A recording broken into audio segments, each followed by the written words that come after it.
വീതി കൂടിയത്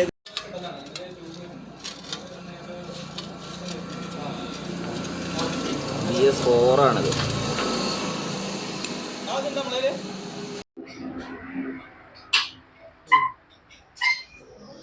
ഞാൻ ടെൽഹെറ്റ് റോയൽ കസ്റ്റം മോട്ടോഴ്സ് കാവന്നൂർ.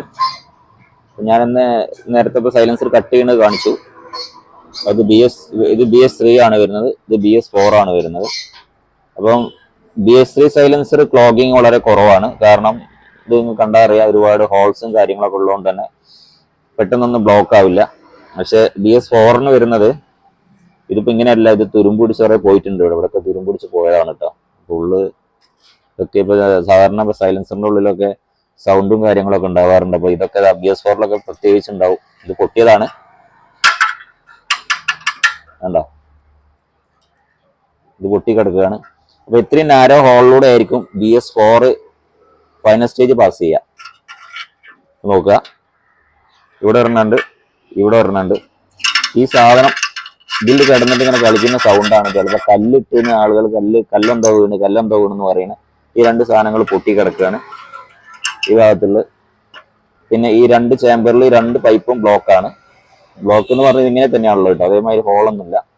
അപ്പോൾ BS4 പിന്നെ ലാസ്റ്റ് എൻഡിൽ ഫൈനൽ സ്റ്റേജിലേക്ക് പോകുന്നതും ഇതുമാതിരി ഇത്ര തന്നെ ഉള്ള ഹോളിലൂടെയാണ് ഫൈനൽ സ്റ്റേജിലേക്ക് പോകുന്നത്.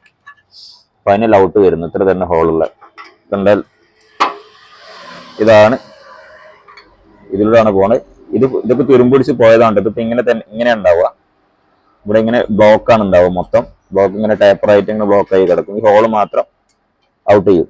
അപ്പൊ അതുകൊണ്ട് ഇത്രയും നാരോ ഹോൾ ആയതുകൊണ്ട് തന്നെയാണ് BS4 വണ്ടികളിൽ, ഇനി ഓയിൽ അടിച്ച് ഓടുന്ന വണ്ടിയൊക്കെ ആണെങ്കിൽ, പിന്നെ piston compliance and rings compliant ആയിട്ടും ഒക്കെ ഓയിലൊക്കെ അടിച്ച് ഓടുന്ന വണ്ടിയാണെങ്കിൽ പെട്ടെന്ന് തന്നെ ക്ലോഗ് ആവാനുള്ള സാധ്യത കൂടുതലും BS4 തന്നെയാണ്. അപ്പം BS3ക്ക് ഉണ്ടോ, BS3 ഇത്രയും ഇത് ഈ ഹോള് നാരോ ഹോളല്ല, ഈ പൈപ്പിന്റെ തന്നെ വണ്ണത്തിൽ, ഈ പൈപ്പിന്റെ തന്നെ വണ്ണത്തിൽ ഇതിന് ഔട്ട് ഉണ്ട്. അതുകൊണ്ട് BS3 കുറച്ച് സൗണ്ട് കൂടുതലുണ്ടാവും, പക്ഷെ BS4 അത്ര തന്നെ സൗണ്ട് ഉണ്ടാവില്ല. അതിന്റെ മെയിൻ കാരണം തന്നെയാണ്. അപ്പൊ ഈ രണ്ട് പിന്നെ സൈലൻസറിന്റെ ഇത് നിങ്ങളൊന്ന് തുറന്ന് കാണിക്കുകയായിരുന്നു എൻ്റെ ഉദ്ദേശം. പിന്നെ അടുത്ത് തണ്ടർബേർഡ് ഉണ്ട്, BS6 ഉണ്ട്. BS6ന്റെ അടുത്ത വീഡിയോയിൽ കാണിച്ചു തരാം. BS6 കുറച്ചുകൂടി കൺജസ്റ്റഡ് ആണ്, നല്ല എക്സ്പെൻസീവ് ആണ്. 27,000 വില വരുന്ന ഒരു സൈലൻസറാണ്. ഇത് BS3ക്ക് ഇതിന് വരുന്ന 3750 ആണ്, 4800 ആണ് ഇതിന് വരുന്നത്. ഒരു 1000 അടുത്ത് മാറ്റമുണ്ട്. പക്ഷെ അതിനുള്ള ഒരു മാറ്റത്തിനുള്ള സംഗതി ഒന്നും ഇതിൽ പിന്നെ തുറന്നു നോക്കുമ്പോൾ കാണാനില്ല കേട്ടോ. കാരണം പിന്നെ കുറച്ചുകൂടി സിമ്പിൾ ആണെന്ന് തോന്നുന്നു ഈ ഒരു BS4 സൈലൻസർ. ഒരു 1000 രൂപ കൂടുതലുമാണ്, കുറച്ചുകൂടി സിമ്പിൾ ആണ്.